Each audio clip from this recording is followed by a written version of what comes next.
If you dropped a modern person into the year 1400, they would not survive the wars. They wouldn't survive the politics. But honestly, I think the thing that would break them first is the smell. This week we talked about history of everyday things, not kings, not empires, not epic battles, just the stuff you use every single day and never think twice about.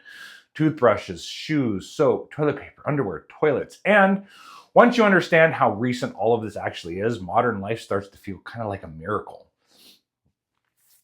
Let's start with teeth. So for most of history, people did not brush them.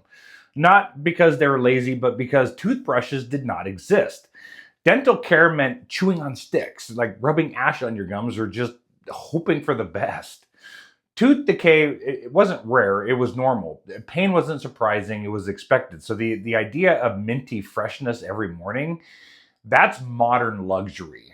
Then came shoes. Today, they're fashion, their status, their identity. But originally, shoes were survival equipment. If you lived somewhere rocky, frozen, muddy, or even dangerous, you needed some kind of protection.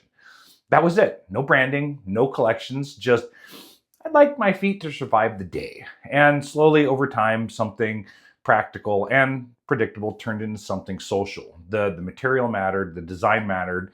Suddenly, your shoes said something about you. Now, soap. This one is always uncomfortable because for most of history, regular bathing wasn't normal. In some periods, people believed that frequent bathing could make you sick. Water was cold. Heating it took tons of effort. And if everybody smelled the same, nobody stood out. Clean was not a daily standard. It was occasional. And when soap started becoming widely available, people resisted it. Not because they hated cleanliness, but because needing soap was a new social expectation. And now toilet paper. Before it became a soft packaged product sitting right next to you, now people improvised, leaves, moss, corn cobs, smooth stones, whatever the hell was available. It wasn't glamorous. It was not comfortable, but it was practical. Manufactured toilet paper didn't become common until the 1800s, which means for most of human history, wiping was very creative. And underwear for thousands of years did not exist. And it was just a separate layer. You wore your clothes. That was it. Eventually, people realized that maybe, just maybe, a washable barrier layer made sense. But that idea took time. Hygiene evolved slowly. Comfort evolved slowly. And almost everything we assume is basic today was once considered unnecessary. And last but not least, toilets.